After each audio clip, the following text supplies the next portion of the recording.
पुस्तक नहीं है मेरी माँ, साक्षात गोविंद का वास है इसके अंदर। 18 पुराणों में सबसे ज्यादा श्रेष्ठ माना गया। क्यों? पुराण और भी मिटाकर किसी का भी कर सकते हैं, लेकिन सर्वश्रेष्ठ है। लीला समापन करने के बाद प्रभु जाने की तैयारी कर रहे थे ना कन्हैया, तो उद्धव जी पीछे पीछे आ रहे थे। प्रभु कहाँ जा रहे हैं? तुम्हारे बिना मन नहीं लगेगा। तब भगवान ने कहा था, उद्धव हर बार में आता था, हर बार में जाता था, अब की बार नहीं जाऊंगा। तो ये बात उद्धव जी सुंदर के बड़ा प्रसन्न हो गए ना, कि अब की बार मैं नहीं जाऊंगा। और जब प्रसन्नता हुई, भगवान ने कहा, उद्धव अब की बार मेरा पूर्ण शरीर श्रीमद् भागवत कथा में ही समर्पित होगा। बोले गोविंद भगवान की जय हो। इतना शब्द ने सुना, देवताओं को भी विश्वास नहीं था। देखो सुत जी महाराज ने कहा कि वेदों की भाषा है बड़ी कठिन है। शरणी ऋषि को परीक्षित का श्राप लगा कि 7 विघ्नेश्वर के माध्यम से तुम्हारा मरना निश्चित है।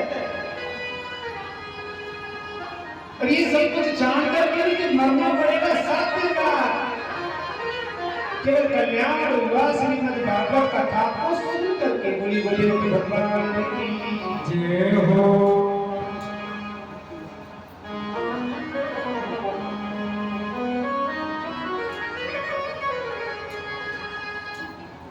भैया इतना शब्द को सुना है, संत बैठे हैं, प्रभु चर्चा कह रहे हैं। परीक्षित को श्राप लगा कि वो सुनने से उसका उद्धार हुआ। बोले हाँ। शरण दबाए थे सुखदेव जी महाराज, और प्रभु को आदेश हो गया सुखदेव कि मैं चाहता हूं कि तुम पृथ्वी पर जाओ। और पृथ्वी पर जाने का आदेश जब हुआ, सुखदेव जी कहते प्रभु मैं नहीं जाऊंगा। क्यों? बोले अगर तुमको मैंने छोड़ दिया, तुमसे दूर में चला गया, तो फिर समझ लीजिए मेरा मन नहीं लगेगा। बोली गोविंद भगवान जय हो। माया मुझे कुछ करने नहीं देगी। इतना शब्द सोचा। नारद जी खड़े होकर सुन रहे थे ये बात। नारद जी को मालूम पड़ा कि नारद सुखदेव जी आदेश हुआ है कि पृथ्वी पर आना पड़ेगा। सुखदेव जी को ये आदेश हुआ है कि पृथ्वी पर आना पड़ेगा, पर अभी तक क्यों नहीं आए?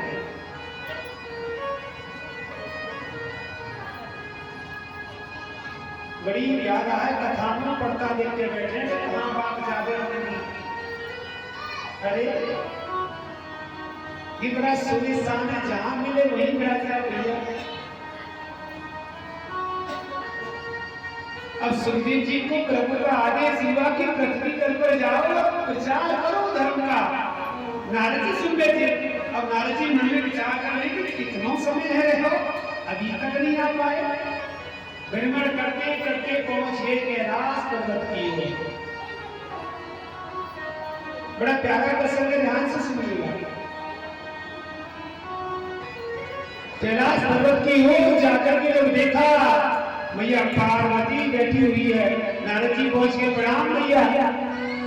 नारद के चेहरे को जब देखा ना तो पार्वती बोली, नारद क्यों उदास है बेटा? नारद जी कह रहे मैया अभी पृथ्वी कैसे आ रहा है और क्या देख रहा हूं कि ना भाई भाई को प्रेम करता है, पति पत्नी को प्रेम नहीं करती, माँ बेटे को नहीं, बेटा बाप से प्रेम नहीं करती। ये अनोखी लीला है मैया पृथ्वी की। पार्वती जी खड़े खड़े के सुन रही है ये बात। पार्वती ने भी यहाँ कह दिया, लाला हो सकता है। नारद जी बोले मुझे एक बात बताओ। बोले पूछो। बोले भोलेनाथ तो प्रेम करे है ना। इतना शब्द जब सुना ना तो पार्वती ने बड़ी सोचा विचार नहीं किया। अरे तुमसे कह दिया भोलेनाथ ये शब्द क्यों कहा। अरे भोलेनाथ प्रेम करते हैं उससे अद्भुत प्रेम करते हैं।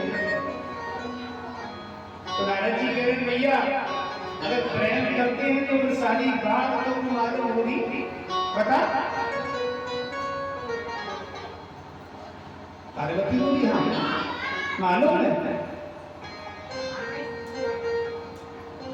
नारद जी बोले भैया तो मैं ये जानना चाहता हूँ कि बाबा ने जो मुंडों की माला गले में धारण की है ना वो किसकी है क्यों है।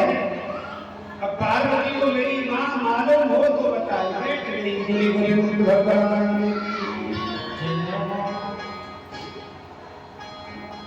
लड़ाई कराने में क्या जा रहा है भाई। नारद जी बोले भैया बोल रहा। अरे जब भोलेनाथ जिसको प्रेम करते हैं मेरी माँ तो फिर तुझको सारी बात मालूम होगा कि बाबा के गले में जो मुंडों की माला पड़ी वो किसकी है क्यों है। पार्वती बोली ये बात नहीं मालूम आ रहा। नारद जी बोले तो एक बात बताओ भैया। बोले नाम करूं प्रेम बनाता है। बैठ गई उदास होकर के सामने से भोलेनाथ का आगमन हो रहा है और नारद जी ने भोले बाबा को देखा तो भोलेनाथ को देख करके नारद जी कह रहे पार्वती से भैया भोले बाबा आ रहे हैं और देख फिर तुम मेरे नाम कर रही है। चले गए नारद रूठ करके बैठ गई पार्वती। भोलेनाथ ने जोर से आवाज लगाना प्रारंभ किया। देवी आवाज नहीं दी बैठी है लेकिन भैया भोलेनाथ बेचारे पास नहीं आते। देवी क्या बात है अरे उदास क्यों हो। पार्वती बोली हमसे बोलो बोलो क्यों तुम हमको प्रेम नहीं करते हैं। भोलेनाथ बोली ये कहा किसने कि मैं तुमको प्रेम नहीं करता किसने बोला।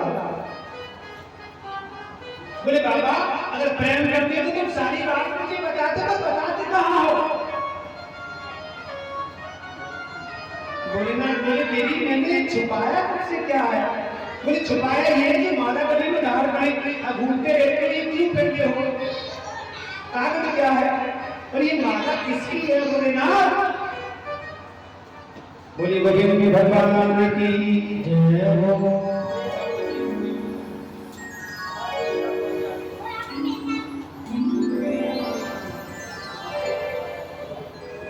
जय जय हेलो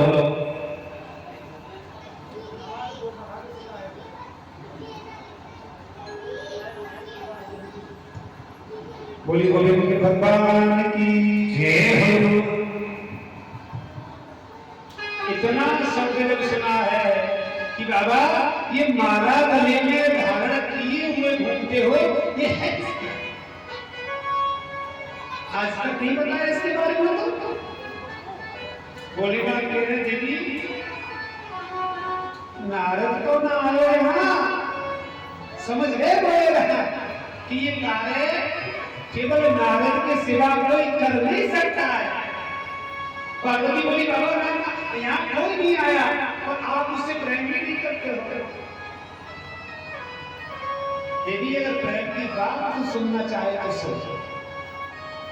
माला का रहस्य तो केवल ऐसा है कि तुमने कभी मुझसे पूछा नहीं और मैंने तुझको बताना उचित नहीं समझा।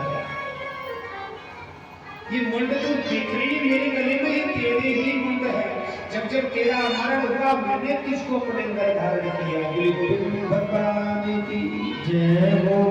बाबा इतनी बार मर गए हैं बोले और बोले तुम एक भी बात ना कहे। बोले भाई कहते हैं देवी मैं तो अमर हूं। पार्वती बोली सुनो अब मरना नहीं चाहते हो। हाँ हमको भी अमर कर दीजिए ना। आज जब भोलेनाथ ने जिद की, पार्वती ने जब जिद की ना भोले बाबा से, एक बड़ा सुंदर स्थान बनाया मेरी यहाँ, बड़ा सुंदर। और भोलेनाथ सामने पर पार्वती को कथा श्रवण कराने के लिए बैठ गए। अमर कथा का वर्णन जब कर लेते ना, एक पोते के बच्चे के जन्म भोलेनाथ के पीछे लिया। बोले गोविंद भगवान की जय हो। भोलेनाथ कह रहे हैं पार्वती से, देवी कथा तो मैं सुनाऊंगा, और अपनी आंखें बंद करके सुनाना, मुझे मालूम कैसे होगा कि तू कथा सुन रही है। पार्वती बोली, बाबा कोई उपाय थोड़ी बताओ। बोले तू हूं की आवाज देती रहे। बोले ठीक है। भोलेनाथ ने कथा को सुनाना प्रारंभ किया। एक दिन बीत गया, तृतीय दिन की कथा को श्रवण करा रहे थे ना, तो पार्वती को निद्रा आ गई। बोली गोविंद भगवान जय हो। सप्तम दिन की कथा को सोते के बच्चे ने पूर्ण रूप से सुना। पार्वती को सामने सोते देखा। भोलेनाथ ने खड़े हो गए, देवी जब तुम सो रही थी तो ये कथा कौन समझाता है? पीछे मुझे देखा ना, मेरी माँ उस तोते के बच्चे ने ना उड़ना प्रारंभ कर दिया। आगे आगे तोते का बच्चा, पीछे पीछे भोलेनाथ छोड़ मारे तुझको। ध्यान से सुनना, बड़ा प्यारा प्रसंग है। दोनों ही विवेकवान हैं, लेकिन पहचान नहीं पा रहे हैं दूसरे को। तोते का बच्चा आगे आगे, भोलेनाथ त्रिशूल लेके पीछे पीछे।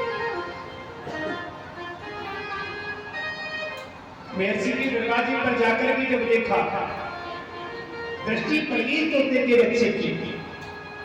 अरणी को वासी आई, क्योंकि मुख में प्रवेश किया और सीधा उधर में समा गया। बोले गोविंद भगवान जय हो। भोलेनाथ पीछे से आ गए मेरी मां दौड़ करके, और त्रिशूल लगा दिया। महर्षि के दरवाजे में बाहर निकल। महर्षि ने देखा, भोलेनाथ को प्रणाम किया। करूं मेरे तो भाग्य करके चलो मेरे घर। बोले तेरे घर में मेरा चोर है, मैं उसे निकाल। बाबा सोना चांदी तुम्हारे पास नहीं, अच्छा घर तुम्हारे पास नहीं, बस तुम नहीं कहना को आखिर चोर चुरा के लाया गया। बोले सुनना, अमर कथा को धोखे से सुना है। महर्षि ने कहा सुन लिया? बोले हाँ। बाबा जब अमर कथा को उसने पूर्ण रूप से सुन लिया मेरे नाथ, तो आप उसे कैसे कहा सकते हैं? बोली गोविंद भगवान जय हो। इतने भोले हैं भोले बाबा, मालूम ही नहीं। वापिस हो गए, मंदिर बना लिया उस तोते के बच्चे ने कर।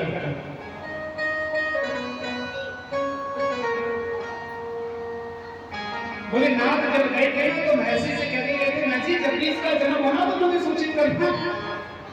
ठीक है बाबा। मेरी माँ 12 वर्ष के बाद उस पत्नी को पीड़ा होने लगी, और 12 वर्ष के बाद जब पत्नी को पीड़ा होने लगी ना, भोलेनाथ आकर के खड़े हो गए। पत्नी को पीड़ित देखा तो भोलेनाथ कहते, भैया मैं नहीं मारो तो भैया तू बाहर तो आ जा। आवाज को सुनाई देता है, मैं नहीं आऊंगा, तुम्हारा विश्वास नहीं है मुझे। साक्षात नारायण को आना पड़ा। देखो वहां 12 वर्ष के बाद प्रभु ने इस संसार को कुछ क्षण के लिए निर्मोही किया, और उस क्षण में सुखदेव जी का अवतार हुआ। बोले गोविंद भगवान की जय हो। सुखदेव जी महाराज की जय हो। जय जय श्री राधेश। और ऐसा अलौकिक जन्म कि सुखदेव जी का जन्म हुआ और सीधा वन की ओर भ्रमण कर दिया, और वन की ओर भ्रमण जब किया है, मैं पीछे पीछे दौड़ रहे हैं मेरी मां। लेकिन वापस नहीं आए। वेदों की तरफ से ये मालूम पड़ा कि संसार के कल्याण के लिए इसका जन्म हुआ है। कितने वर्ष बाद हुआ?